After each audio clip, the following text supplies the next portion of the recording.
Hey everybody, welcome to week 4 economics course here. Uh, some fall scenery, depending on where you're at. You probably have lots of this already. And my little motivation, inspiration theme this week is kind of combining several. You've probably seen these before about distractions. Like I said, most of you doing real good in the course. Discussions, good, homeworks and everything. Some of you are falling behind, so depending on your situation, you probably have distractions in your life. Even if you do stay caught up, you still have distractions, and that's just part of life sometimes. But we got to stay focused. So I got little focus glasses there, but staying focused, not letting the distractions keep you from, making the time to do things. So, and you've seen this before too. It's not about having time. You make the time.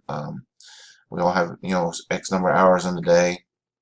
We make decisions on what we're going to do with those. And again, all of you are, finishing up the program here, but when you get done, you need to have a little pride in what you've accomplished, and whether you did your best or you just got by. Are you satisfied with being, you know, uh, A, B student or a C, D student? It depends.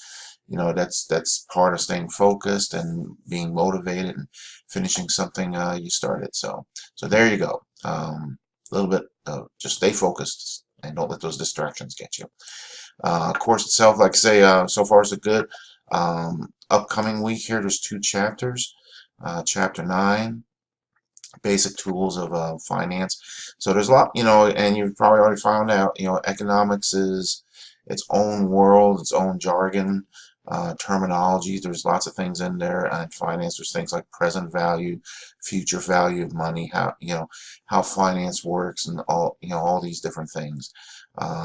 Same thing with chapter 10 has a lot to do with the unemployment rate. And so again, there's things in here.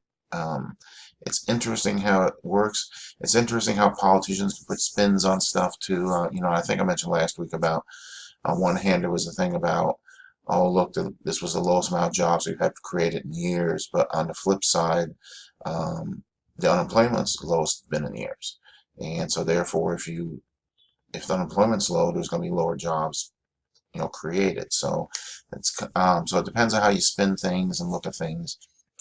The other thing, let me see. This chapter has a lot to do with terms, and there's all these different terms related to unemployment. So when you get in here, like on the quiz and stuff, there's going to be terminology. So you need to make sure you understand all that. Another thing about there's some interesting things in here about unions, how it impacts the economy. One of the things you'll find in this chapter is that union wages are 20% higher than the rest of the generally the rest of the people. That does indirectly causes unemployment. It causes inflation, and some union jobs are rightfully at the right rate, but others are what they call overinflated.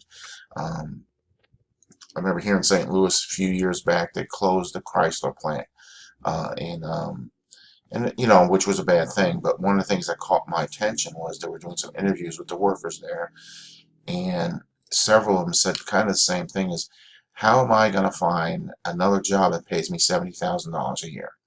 Um, and that's true. They're not.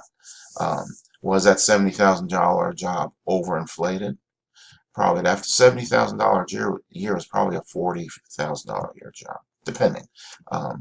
But still. So I mean, those are some of the things that are in here that's interesting, on how it's all calculated, the pros and the cons. So you look at both sides of the arguments and everything. So, all right. The other thing coming up this week, you got the research project. Down here. Okay, then you got the discussion, homework, says you've been doing real good, and the research project. I will tell you, if you're watching this video, I guess you get a little plus, because this calls for you to do 3 parts in here. Answer 3 questions. Has there been a demand? Increase, decrease. This last part, create a graph. I will say for this, you do not need to do the graph. All right. So if you're watching the video, good for you. This will save you a little time. So there you go. So don't do the graph. You can do the first 2 questions in this. Okay. So that's that. And otherwise, I guess I'll leave it at 5 minutes. So we'll leave it real short. Again, doing good. Stay focused. Don't get distractions get you, and make the time to get in here and do your best. So, all right, everybody. The only other well, it's not test question, but anyway, last week, Halloween week.